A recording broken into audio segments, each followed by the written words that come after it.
Assalamualaikum warahmatullahi wabarakatuh. Selamat bertemu kembali dengan Ibu di media pembelajaran Necis. Ya, pada kesempatan hari ini Ibu akan memberikan pembelajaran untuk kelas 12 bab kedua tentang metabolisme. Di mana materi yang akan Ibu bahas ini adalah kelanjutan dari materi minggu lalu. Ya, kalau minggu lalu yang akan kita bahas, yang sudah dibahas adalah tentang enzim dan katabolisme. Maka pada kesempatan ini, Ibu akan membahas khusus tentang anabolisme. Anabolisme merupakan proses penyusunan senyawa kompleks dari senyawa yang lebih sederhana.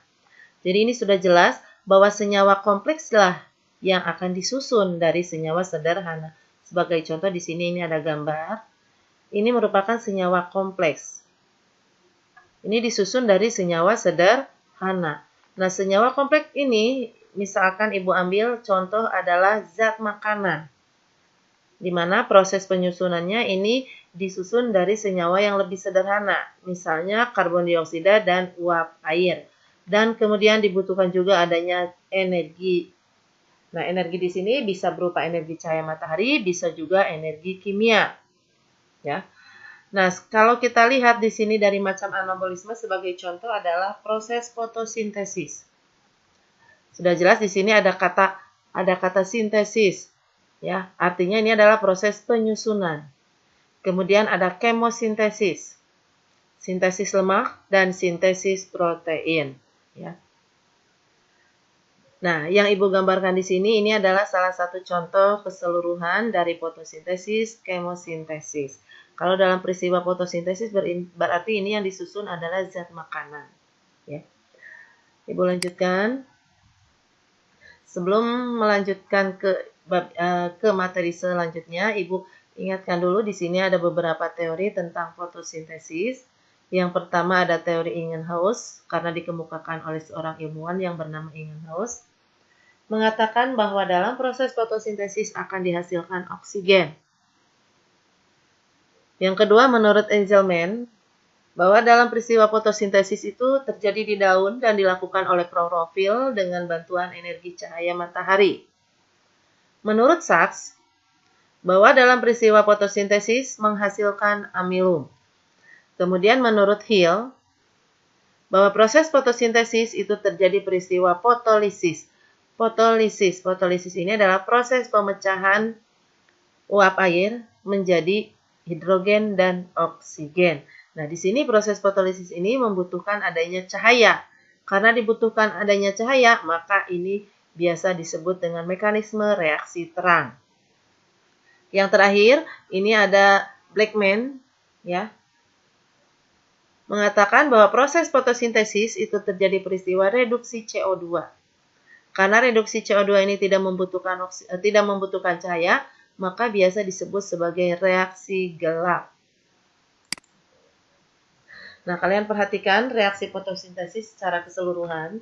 Di sini ada karbon dioksida, uap air, dibantu oleh adanya cahaya matahari sebagai energi dan terjadi di daun. Karena ada klorofil, maka dihasilkanlah zat makanan dalam bentuk gula atau glukosa. Dan dihasilkan juga oksigen. Nah, di sini kenapa dikatakan proses anabolisme? Karena gula ini, glukosa, itu adalah merupakan senyawa kompleks, di mana disusun dari senyawa yang lebih sederhana, yaitu karbon dioksida dan uap air. Kemudian kalau kita lihat menurut teori tadi, yang dikatakan oleh Ingenhousz, bahwa dalam peristiwa fotosintesis akan dihasilkan oksigen. Nah, kalau kita lihat dari keseluruhan reaksi ini jelas bahwa akan menghasilkan oksigen. Kemudian yang kedua, menurut Engelmann, bahwa fotosintesis itu terjadi di daun karena ada klorofil dibantu dengan energi cahaya. Ini sudah jelas bahwa ini terjadi di klorofil dengan bantuan energi cahaya. Menurut Sachs, bahwa dalam peristiwa fotosintesis akan dihasilkan amilum. Amilum itu adalah golongan karbohidrat. Nah, ini juga sama termasuk ke dalam golongan karbohidrat. Cuma ini glukosa itu adalah karbohidrat yang paling sederhana. Ya.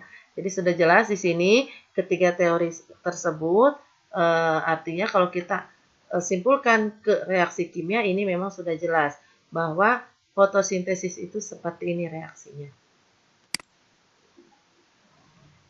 Ya, ini yang selanjutnya ada bagan tentang reaksi terang yang dikemukakan oleh Hill. Ya.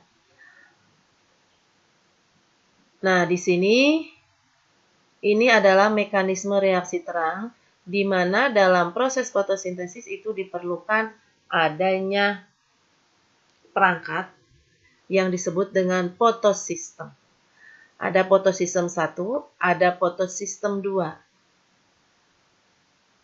Apa cirinya fotosistem 1 dan 2? Fotosistem 1 itu sebagai pusat elektronnya, sebagai pusatnya adalah P700. Nah, yang bulat-bulat ini adalah klorofil, di mana klorofil ini sebagai penerima energi cahaya. Di sini sebagai pusatnya adalah 700, artinya mampu menerima panjang gelombang sebesar 700. Sedangkan fotosistem 2 itu mampu menerima panjang gelombang hanya 680. Jadi untuk membedakannya lihat saja P-nya. Kalau P-nya 700 berarti fotosistem 1, kalau P-nya 680 berarti fotosistem 2. Ya. Bagaimana di sini hasilnya? Nah, Ibu akan jelaskan mulai dari sini. Ya. Di sini ada cahaya matahari, di mana cahaya matahari ini akan mengeluarkan foton, dan foton ini akan ditangkap oleh klorofil. Ya. Nih, klorofil. Kemudian dari klorofil ini akan diteruskan ke pusat fotosistem. Yang ada tulisan P680. Artinya di sini energi cahaya pertama diterima oleh fotosistem 2. Ya. Nah, kemudian di sini terjadilah peristiwa fotolisis, yaitu peristiwa pecahnya atau peristiwa terurainya H2O menjadi oksigen, ya, menjadi oksigen dan hidrogen. Nah, inilah yang dikenal dengan adanya peristiwa fotolisis. Nah, kemudian elektron yang berada di pusat ini akan tereksitasi, akan keluar dan akan ditangkap oleh akseptor primer. Ya, ini akseptor primer. Kemudian akseptor primer ini akan diteruskan ke plastoquinon. Dari plastoquinon, elektronnya akan diteruskan ke kompleks sitokrom. Dari kompleks sitokrom, ini akan dihasilkan adanya ATP. Ya. Nah, akan dihasilkan adanya ATP. Nah, dari kompleks sitokrom, ini akan diteruskan ke plastosianin. Dari plastosianin, ini akan kembali masuk melalui fotosistem 1.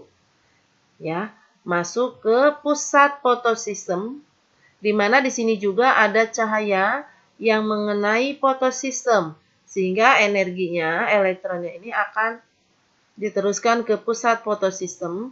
Setelah dari pusat fotosistem akan tereksitasi keluar dan akan ditangkap oleh akseptor primer. Dari akseptor primer akan diteruskan ke ferredoksin.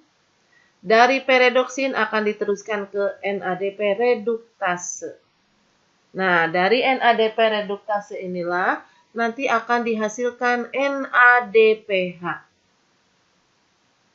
Jadi, intinya dari reaksi terang ini, ya, dari reaksi terang ini akan dihasilkan ATP dan NADPH. Selain itu, terjadi juga adanya peristiwa fotolisis. Nah, itu kesimpulan dari reaksi terang, bahwa dari hasil reaksi terang yang dikemukakan oleh Hill, itu dalam peristiwa fotosintesis itu terjadi di klorofil dengan bantuan cahaya, kemudian akan dihasilkan ATP dan NADPH. Juga terjadi adanya peristiwa fotolisis. Ya, mudah-mudahan sedikitnya kalian bisa terbuka ini. Ibu lanjutkan dengan reaksi gelap. Reaksi gelap ini biasa disebut dengan reaksi Kelvin atau istilahnya adalah siklus Kelvin. Nah, di sini ada 3 tahapan. Yang pertama fiksasi, yang kedua reduksi, dan yang ketiga regenerasi. Ini diawali dari adanya fiksasi. Fiksasi itu proses pengikatan. Apa yang diikat? CO2.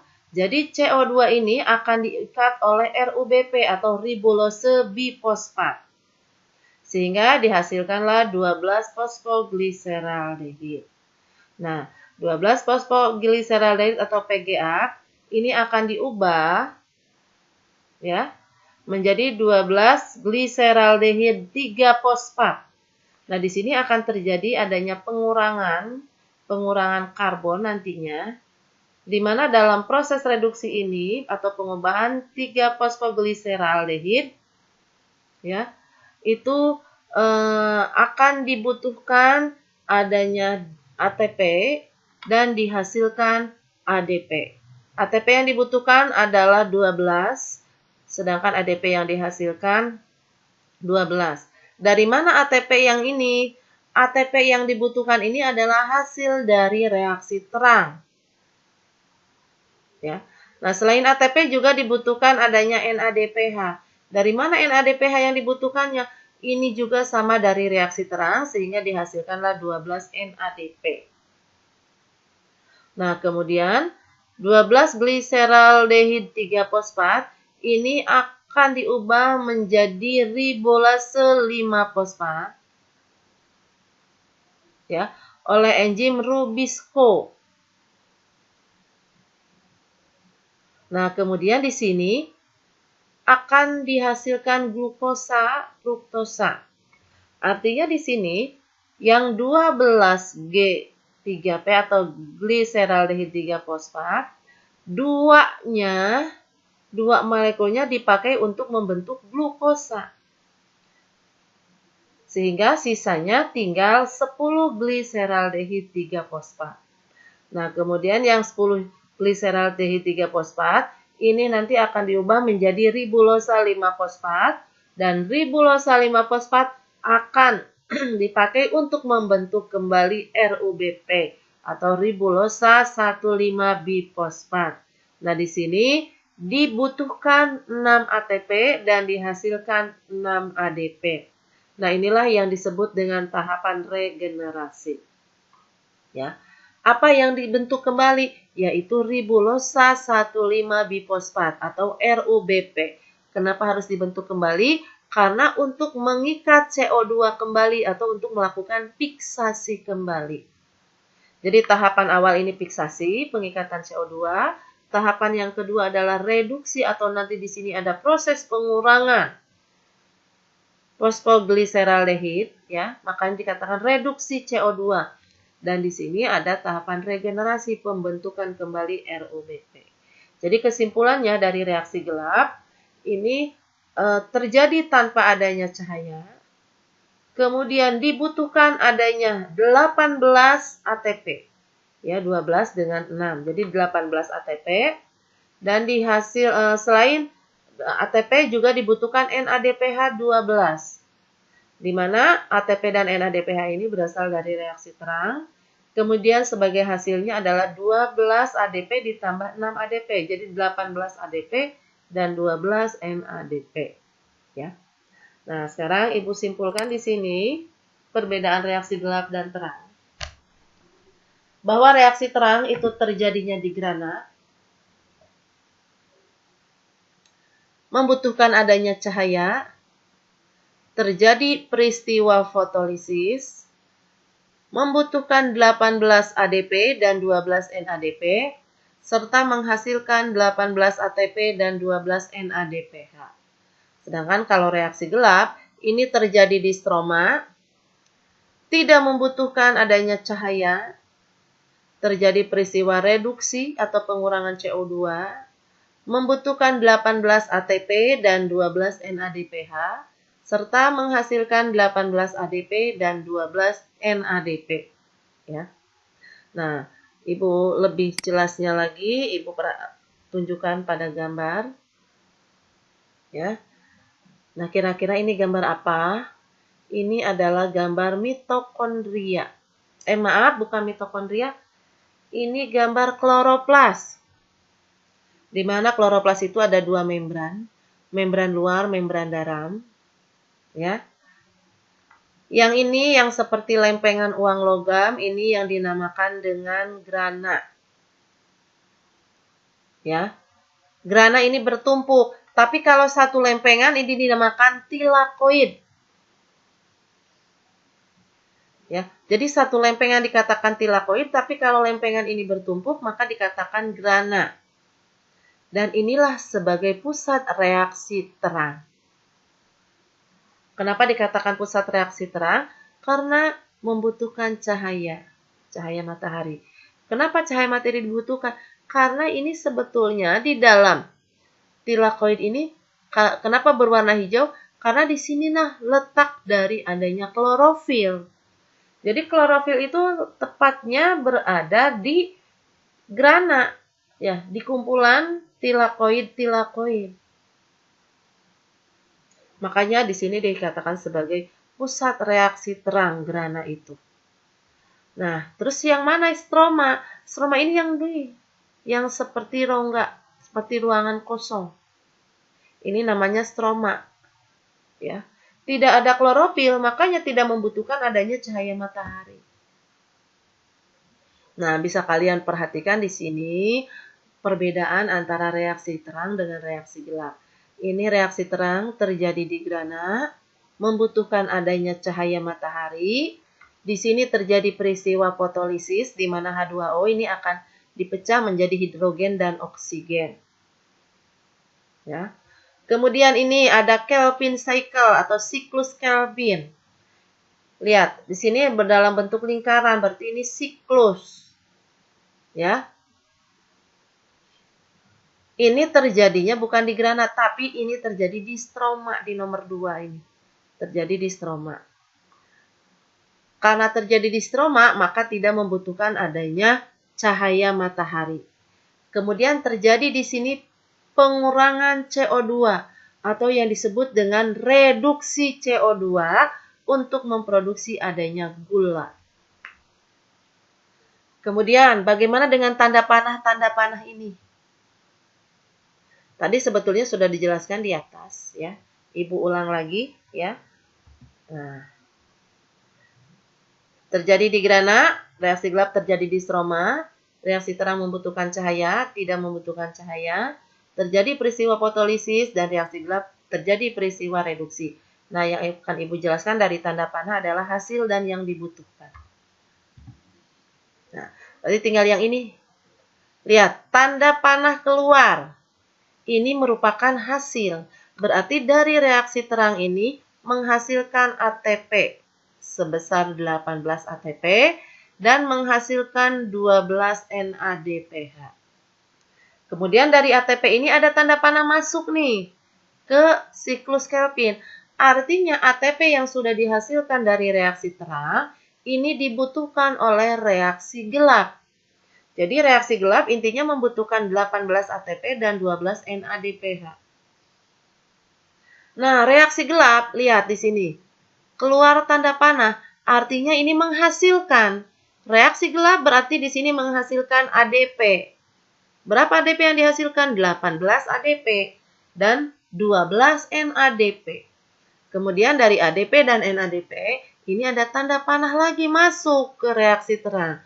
Berarti ADP dan NADP dibutuhkan oleh reaksi terang. Nah, jadi ini seperti siklus ya. Dihasilkan oleh reaksi terang, dibutuhkan oleh reaksi gelap.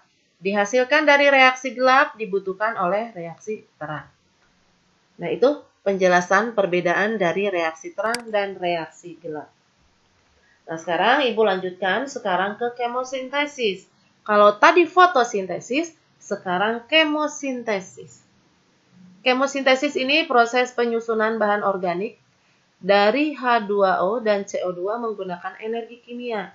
Nah, jadi sebetulnya yang membedakan antara fotosintesis dan kemosintesis adalah dilihat dari energinya.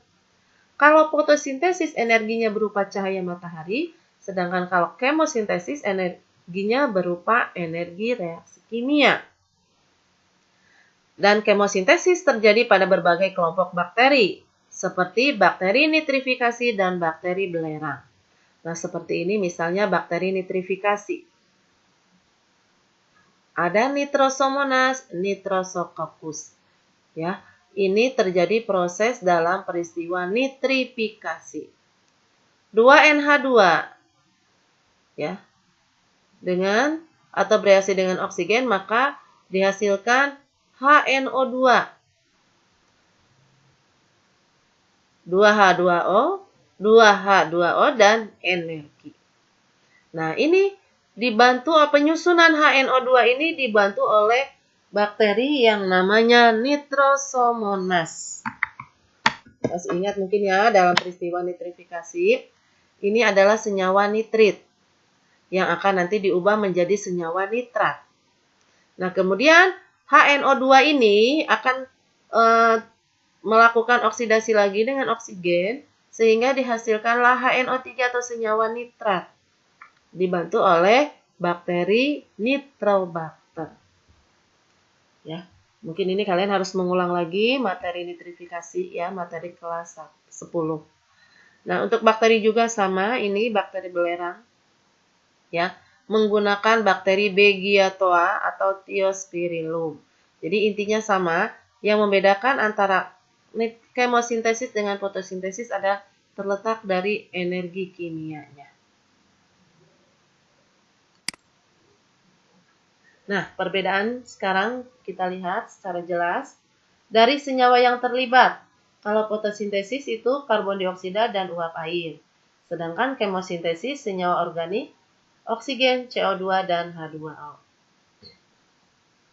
Tempat berlangsungnya kalau fotosintesis di kloroplas, sedangkan kemosintesis pigmen semacam klorofil.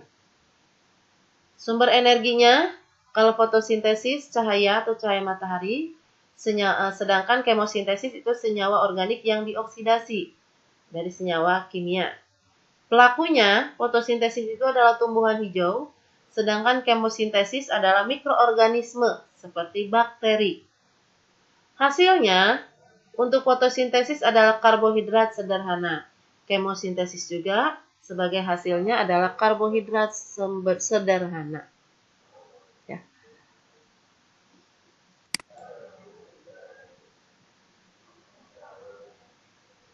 Nah, kemudian kita lanjutkan ke sintesis lemak dan protein. Ini tidak akan jauh dibahas, ya. Ini hanya sebagai pengetahuan saja. Untuk sintesis lemak, ini sintesis maupun pembongkaran lemak terjadi dengan bantuan enzim khusus lipase. Apabila gliserol ditambah 3 molekul asam lemak, akan tersusun suatu ester yang disebut dengan lemak. Dan enzim lipase juga dapat membongkar lemak menjadi asam lemak dan gliserol. Nah, kemudian untuk sintesis protein, ini lebih jauh akan dijelaskan nanti di bab ketiga. Itu khusus tentang sintesis protein. Ya. Protein di dalam sel ini tersusun dari asam amino yang proses pembentukannya melibatkan adanya DNA, RNA, dan ribosom. Di mana protein tidak disintesis langsung oleh gen, tetapi melalui proses transkripsi dan translasi. Nah, ini nanti akan Ibu bahas khusus di bab yang ketiga tentang substansi genetik. Ya. Mungkin itu paparan pembelajaran hari ini, tetapi tidak lupa Ibu akan memberikan tugas kelompok sebagai penilaian buat kalian. Silakan kalian kerjakan sesuai dengan kelompoknya. Kalau tidak bisa berkelompok di rumah, boleh kalian antar WA saja untuk berkoordinasinya. Tugasnya, cari informasi tentang fotosintesis menurut teori Ingenhousz, Engelmann, dan Sachs. Ya. Boleh kalian untuk untuk pengerjaannya, untuk mencari informasinya boleh di buku paket atau di internet. Tetapi proses ini, ya, proses atau teori tentang fotosintesis ini, silakan kalian lengkapi dengan gambar dan penjelasan percobaannya. Karena di sini nanti ada percobaan Ingenhousz, percobaan Engelmann, dan percobaan Sachs. Lengkapi dengan gambar dan penjelasan percobaannya. Tugas ini kalian kerjakan dalam bentuk file Word, ya. Kemudian nanti filenya kalian kirim melalui email atau bisa juga melalui WA khusus untuk tugas, ya. Jadi silakan supaya kerjanya lebih ringan, tidak sendiri, kalian bekerja secara kelompok, tunjukkan bahwa kerja sama kalian itu bagus, ya, dan menghasilkan sesuatu yang bisa bermanfaat untuk kalian. Mungkin pembelajaran kali ini Ibu cukupkan sekian, ya. Lebih kurangnya Ibu mohon maaf. Nanti kita lanjutkan lagi minggu depan karena ini materi sudah selesai semua. Mungkin kuis atau mungkin Ibu lanjutkan ke bab yang lain. Tetap selalu semangat untuk belajar di rumah, tidak putus asa, ya. Wassalamualaikum warahmatullahi wabarakatuh.